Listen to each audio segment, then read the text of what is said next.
Please welcome NASA's Acting Administrator, Robert Lightfoot.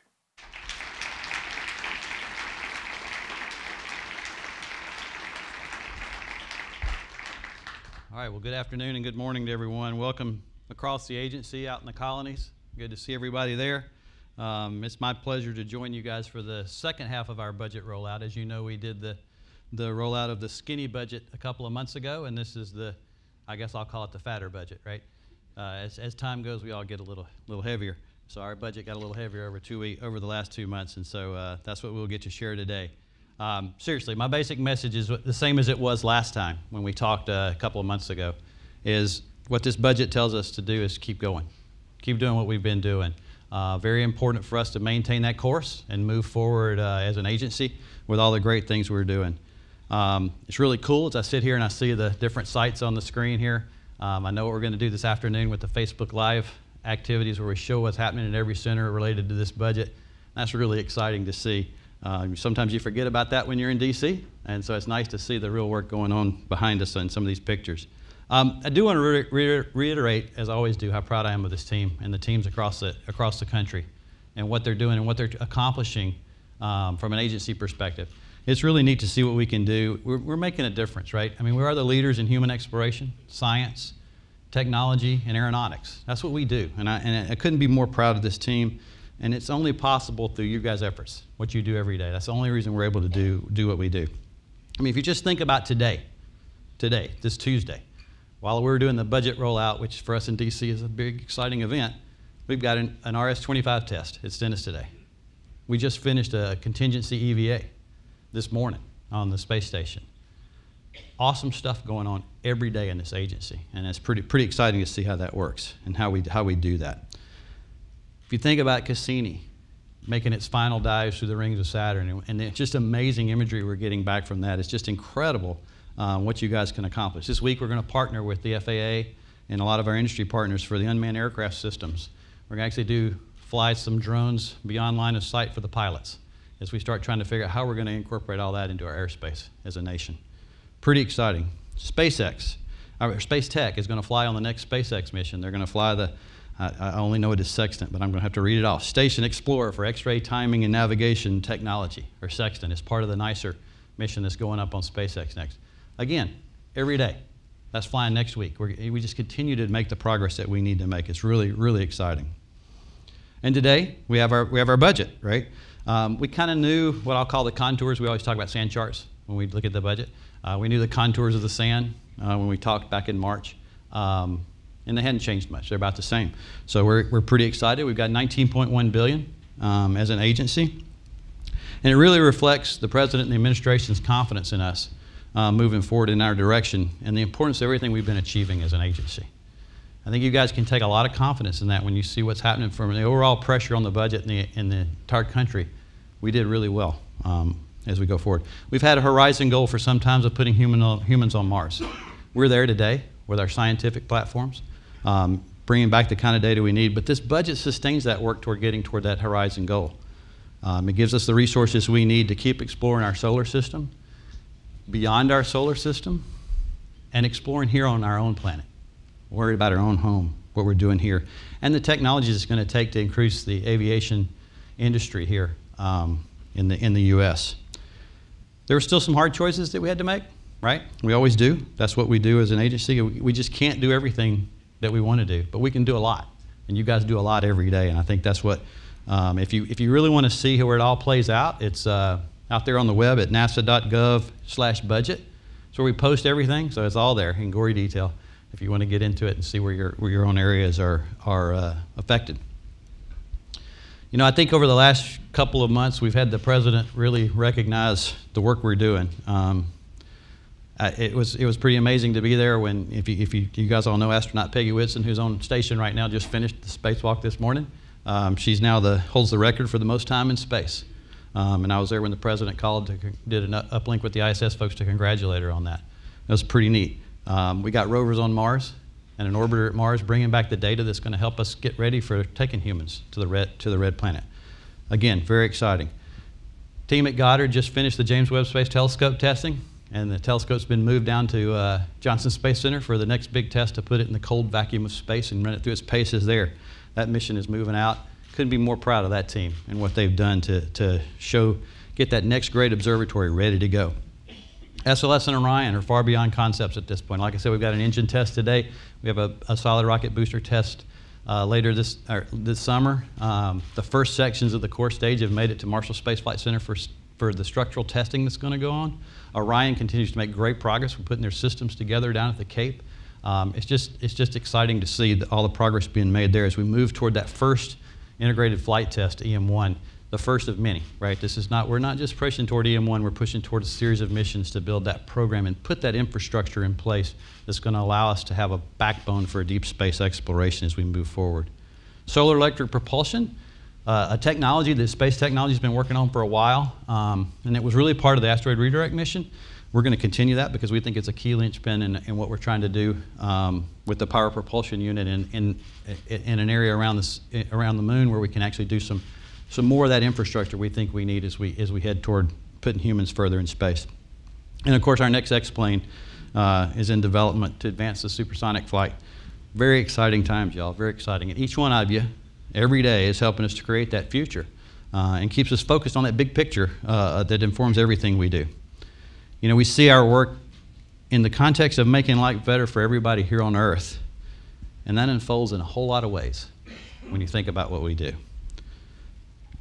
You've heard me before, and I'll say it again, I really have started resonating with this whole concept of why NASA, why are we here, and what do we do from that perspective. And I really like to say we can never forget the N in NASA, which is national, right? If you think about that, it's because we're not headquarters, we're not Goddard, we're not Langley, we're not Johnson, we're not a single center, right? We're an organization that does tremendous things as a group. We have a balanced portfolio. We're not a single program, we're not a single mission, right? We're a lot of programs and a lot of missions. And we cover this broad spectrum, right, of well thought out programs that they're integrated, and we try to do them in a very strategic way. And they're very aligned with the Space Act that was written 60 years ago that created NASA. 2018 is going to be our 60th anniversary as an agency, right? And it's pretty fascinating when you see what we do today and you go back and read the original Space Act. Yes, some stuff has changed, but for the most part, we're very strategically aligned with what we're doing. We really have maintained that continuity of purpose over time, right? And I think this budget continues that for us in supporting not only what we want to do as an agency, but also several other national priorities. As we approach that 60th anniversary, you know, this budget will maintain that. It'll maintain our place as a leader, I think, a global leader in space, and a global leader here at home in aviation and aeronautics and what we do. We appreciate the continued bipartisan commitment we get. If you look at the Transition Authorization Act that we got for 2017, you look at the omnibus we got for 2017, the appropriation. I mean, it's a pretty incredible bipartisan support we get as an agency, and we should be excited about that. You know, one of the challenges we have is our goals and our programs typically, they can work over decades. You think about how many different budget submittals, how many different budget processes we have to go through just to get a long-term program in place. It's very difficult to maintain that continuity of purpose. And I think for us, what this budget says is keep going, right? And that's a good thing for us because some of these missions we're trying to do are long-term and are going to take us a while to get there. If you think about what we do, though, you think about kind of the fundamental, I'll call it, in our gut while we're here. I think we have a historic and enduring purpose as an agency. And that historic and enduring purpose is really around three major strategic themes in my mind, right? It's discover, explore, and develop.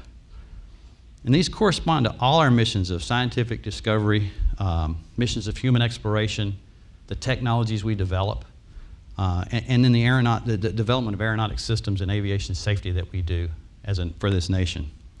We're focused on these, but we never lose sight of the other contributions and the other things that we do as an agency. You know, that's kind of what I just described as kind of our day job, right? And I think what we really do in the other areas is we inspire the next generation. You know, that's what we do as an agency. We inject that innovation into the national economy. We provide data to national leaders to solve some of the biggest problems this nation has. And then we support this global engagement and diplomacy that I think is so important in a role that we play as a leader in the international part of what this agency does. You know, the president said, American footprints on a distant world are not too big of a dream. And we're executing programs step by step to make this dream a reality, as well as that broader quest to explore and understand our environment, our universe, and our whole aviation and aeronautics world. Some of our newer missions are going to deliver the benefits that will reach far beyond the significant milestones we're trying to get today. The list is pretty amazing when you think about it. There's Solar Probe Plus. There's the Transiting Exoplanet Survey Satellite, or TESS as we call it. The InSight Mars Lander, and as I mentioned earlier, the Webb Telescope. They're all scheduled to fly in 2018, right? That's what we're going to do during this budget year. Very, very exciting. And then, of course, we continue the development of the next generation X-plane for NASA. It's going to fly in 2021 to really investigate low-boom supersonic flight, which could be a tremendous game changer for not only this country, but the economy in general. As a traveler, I'm looking forward to that personally. We're going to continue working with our commercial partners to fly astronauts from American soil for the first time here in a couple of years. So that's a big goal. This budget continues to support that. And we continue to head toward an integrated flight system test for our exploration mission with SLS Orion and ground systems. So the human exploration side of this is very important. The budget really supports that progress, right? But it's a very diverse portfolio. A lot of you work on different things, and I think everybody can hopefully find themselves somewhere in that explore, discover, and develop piece of what we do as an agency for the American people. Each of you in the centers, you know the full scope of what I'm talking about, right? You're doing it every day.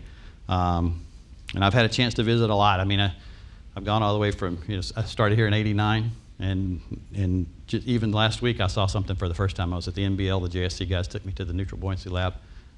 Pretty exciting, right? You'd think I'd seen everything, but I got to go see those guys and watch that team work very professionally to get ready for a test run, right? We're doing that kind of stuff every day in this agency. And it's just about the challenges. I know how you guys face the challenges. I know the pride you take into it. I know the dedication of this workforce. It's what fuels the success. Now, there's some hard things we had to do in here, and so while this budget no longer supports several Earth science missions, the OCO3, the PACE mission, RBI, and Clario Pathfinder that are doing, there's still 18 good space missions going and several airborne missions going to support the science side of the house. So I'm excited about that. We'll still bring back the data that we can do there, and we'll go through that. It also no longer supports a formal Office of Education, but I think we'll continue to inspire that next generation. That's what we do, right? We do it through our missions. We do it through many ways of the work that incites that and encourages the discovery by learners and educators going forward. Let me tell you, we're committed, as we always have been, to inspiring that next generation with what we do. And we're going to engage the public in the compelling stories of what we're trying to do and the missions we're trying to create, and making those things that are impossible possible. Same time we're going to do this, we're going to actually take a good hard look, use this opportunity for NASA to revisit how we do public outreach and public engagement. It takes place around all over the place, at all the centers throughout this country. We engage in that, and we got to leverage those synergies moving forward so we can really kind of create that nexus between education and outreach to facilitate those meaningful connections that bring those folks forward to us. I don't think there's another workforce that does more to inspire others than you do. The willingness to share your time and expertise. I've been to several of the things we do as outreach events in this agency, and it's great to see the NASA folks there encouraging the next generation to, whether it's a robotic competition, whether it's a moon buggy, or I'm sorry, Great Exploration Rover, but it'll always be a moon buggy race to me, sorry. The exploration rover we do in Marshall, or whether it's the rocket challenge that just happened out here in Virginia a couple weekends ago. The NASA folks are there, they're engaged, and they're trying to help folks as we move forward. That mentoring and the overall impact of the work across the globe, you continue to make people want to follow us, right? That's what you guys do, and it's very exciting. In each of these successes that we have, they bring that inherent inspiration that's going to make someone, or lots of someones at some point, jump into this field and come join us someday.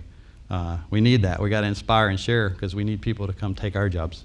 Right? There's got to be somebody standing here when NASA turns 120, just like there's somebody standing there when we turn 60. So I see these young faces at these conferences. If you've ever seen them, they're excited. When all the downlinks from the astronauts, just the public meetings that we have, it's pretty exciting. I call them I see the Mars generation, right? They're excited. They want us to get to Mars, and that's what they want us to go do, and they're very, very much a part of that. And we're going to keep bringing that potential to NASA and the things that this budget enables to keep inspiring them to want to be part of our team and want to join us someday. Because they're the ones that are going to follow in our footsteps and pick up, frankly, where we picked up from the generation before us, right? And so we can keep doing what we're doing. You can get all the details online, as I said, but I do want to mention a few other specifics about the budget, just to kind of give you a feel for what's out there. Some of these I've already talked about a little bit, but I'll hit them again. You know, in science, for instance, the budget supports about 100 missions going on, roughly 40 missions that are preparing for launch, and 60 that are operating. So it's a good, healthy mix for what we're doing. Our work here just leads the world in size, scope, and impact. I truly believe that. And I think, you know, when you think about it, the budget's going to keep us with the next selection of New Frontiers missions moving forward. We'll be able to make that selection. And it does the formulation of our Europa mission that's so important for us to go see. We think there's a great opportunity there to find that, but that always that search for, is there life out there somewhere else as we move forward. The space weather and upcoming heliophysics work continues in this mission, and it continues the support for the Wide Field Infrared Survey Telescope, or WFIRST, which will eventually succeed James Webb Space Telescope at some point. Most of you know about the NASA Aeronautics Research Program and how it advances our U.S. leadership in a very, very large global environment. Very important for us to do that. We'll continue to do that by working on the key technologies, not only the low boom stuff, but the key technologies that make aviation safer, more efficient, and more economical moving forward. Takes that step to put that X-plane in place that I talked about, and I think this is going to be very, very exciting. And then we continue to work, how do we put these unmanned aircraft systems into the airspace that we deal with on a daily basis.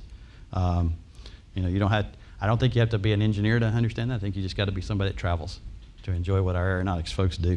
As we say, we're with you when you fly, and I believe that all the time. Space technology program is enabling, you know, a lot of the rapid development of some of these transformative things that we need to go do, whether they're support of science, whether they're support of human exploration. But the space technology team is really working on those the technologies we need for our future missions. And they'll increase the overall national capabilities and industrial base as well. That's a goal that space technology has moving forward. They're going to support their diverse portfolio all the way from completing the solar electric propulsion work to the laser communication work that we're doing for the next generation of comm when we get on orbit. How are we going to deal with that? A lot of cross-cutting technologies they're working on, and a lot of you guys are engaged in those today. And while we're ending the asteroid redirect mission moving forward, we will take those technologies from solar electric propulsion as probably the best example, and move forward those and actually morph those into a different mission as we go forward. I think we have a budget that does support the continued cadence of missions that we want to have to get humans to Mars in the 2030s. I believe that's where we are. The European Service Module, you know, it will be delivered to Kennedy for integration to Orion in 2018. So great progress being made there for the first mission. We've got prototype ground testing of habitat modules, which is the next step even after that we're trying to work on. And that'll happen in 2018. Several folks want to be participating in that. The ISS continues to be kind of our jumping off point. This is our linchpin, right? This is our low Earth orbit stronghold. And that's where we're doing a lot of the work that we need to do to retire the risk associated with technologies, but also retire the risk associated with what happens to the human body. And the teams are up there learning that every day. And I think this is where we're going to learn systems too. We're going to take the systems up that help us to take those next steps. We're going to put an additional crew member on. We got some seats that we've bought that are going to have additional U.S. crew members coming up in September. So it's very exciting to see that we're going to have extra crew members so that we can really crank up the research that we need to do and the science we need to do on station. And again, ISS just continues to be a great example of public-private partnerships. If you think about the opportunities that people are taking to come there, it has truly become that spot where people that I think we really wanted it to become at some point, where folks wanted to come to the station to test out their systems and use the International Space Station as this wonderful lab that it is on orbit going forward. And the teams are doing a great job keeping it in play. And then of course, even on the human exploration side, we're going to announce the next crew of astronauts here in the next few weeks. So that's an exciting thing for us to do as well. We had 18,000 people apply. So there's no interest at all in what we're doing. So just a whole lot to look forward to as we move forward. you know, for me, I've said this several times, I think you guys are, some of you may be tired of hearing it. When we look at the overall resource scenario that we have in the agency, you know, it's not this and or perspective. It's got to be an and, right? It's just got to be an and. We cannot do this alone. We're going to need our international partners. We're going to need the American industry, and we're going to need academia to jump in and be part of this. And I think if you think about what we've done over the last few years, we've proven that model will actually work, and we can actually utilize that because the sum of all that is better than just these individual pots going forward. And we've been evolving to that new way of business for a while, and industry's been a great partner. The international partners continue to be a huge part of our success when you think about what we're doing in all aspects, by the way, not just human exploration, but all aspects of what we're doing. I mean, Jay Shin is over in South Korea right now, having conversations about UAS and the airspace there, right, where we're sharing those kind of thoughts.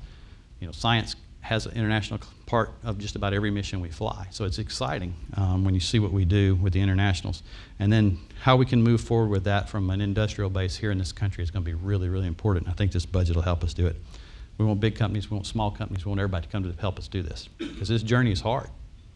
Right, this is a long journey we're on, and it's hard, and we need all the intellectual intelligence we can get to make us be able to do that. It's that combination, frankly, that makes this such a vibrant place and such a place that everybody's excited about coming to. At least I hope you guys are. I'm pretty excited every day I come in, except for the traffic.